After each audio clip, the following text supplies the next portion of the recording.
ಸಕಲೇಶಪುರ ಬೆಟ್ಟದ ಭೈರವೇಶ್ವರ ದೇವಸ್ಥಾನದಲ್ಲಿ ರಣರಂಗ. Pre wedding shoot ಫೋಟೋಗ್ರಾಫರ್ಗಳ ಮೇಲೆ ಸ್ಥಳೀಯರಿಂದ ಭೀಕರ ಹಲ್ಲೆ. ಮುಂಜಾನೆಯ ಮಂಜಿನ ನಡುವೆ ನವಜೋಡಿಯ ಫೋಟೋ ಶೂಟಿಂಗ್ ನಡೆಯುತ್ತಿದ್ದಾಗ ಅಲ್ಲಿಗೆ ಬಂದ ಸ್ಥಳೀಯ ಯುವಕರ ಗುಂಪು ಫೋಟೋಗ್ರಾಫರ್ಗಳೊಂದಿಗೆ ಜಗಳ ತೆಗೆದು ಏಕಾಏಕಿ ಹಲ್ಲೆ ನಡೆಸಿದೆ. ದೇವಸ್ಥಾನದ ಪವಿತ್ರ ಆವರಣದಲ್ಲಿ ಚಪ್ಪಲಿ ಮತ್ತು ಶೂ ಧರಿಸಿ ಫೋಟೋ ಶೂಟ್ ಮಾಡುತ್ತಾ ನಿಯಮ ಉಲ್ಲಂಘಿಸುತ್ತಿದ್ದದ್ದೇ ಈ ಗಲಾಟೆಗೆ ಅಸಲಿ ಕಾರಣ ಎಂದು ಸ್ಥಳೀಯರು ಆರೋಪಿಸಿದ್ದಾರೆ.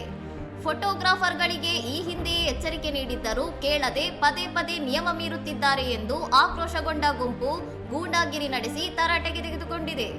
ಘಟನೆಗೆ ಸಂಬಂಧಿಸಿದಂತೆ ಎರಡೂ ಕಡೆಯವರು ಸಕಲೇಶಪುರ ಗ್ರಾಮಾಂತರ ಪೊಲೀಸ್ ಠಾಣೆಯಲ್ಲಿ ದೂರು ನೀಡಿದ್ದು, ಪೊಲೀಸರು ಪ್ರಕರಣ ದಾಖಲಿಸಿಕೊಂಡು ತನಿಖೆ ಆರಂಭಿಸಿದ್ದಾರೆ. ಪ್ರವಾಸಿ ತಾಣಗಳಲ್ಲಿ ಸ್ಥಳೀಯರು ಮತ್ತು ಪ್ರವಾಸಿಗರ ನಡುವೆ ಇಂತಹ ಸಂಘರ್ಷಗಳು ಮರುಕಳಿಸುತ್ತಿರುವುದು ಪ್ರವಾಸಿಗರಲ್ಲಿ ಭೀತಿ ಮೂಡಿಸಿದ್ದು, ಸೂಕ್ತ ನಿಯಮಾವಳಿ ರೂಪಿಸುವಂತೆ ಒತ್ತಾಯ ಕೇಳಿಬಂದಿದೆ. ಇನ್ನಷ್ಟು ಸುದ್ದಿಗಳಿಗಾಗಿ ನೋಡ್ತಾ ಇರಿ ಸೌರಂ ಟಿವಿ.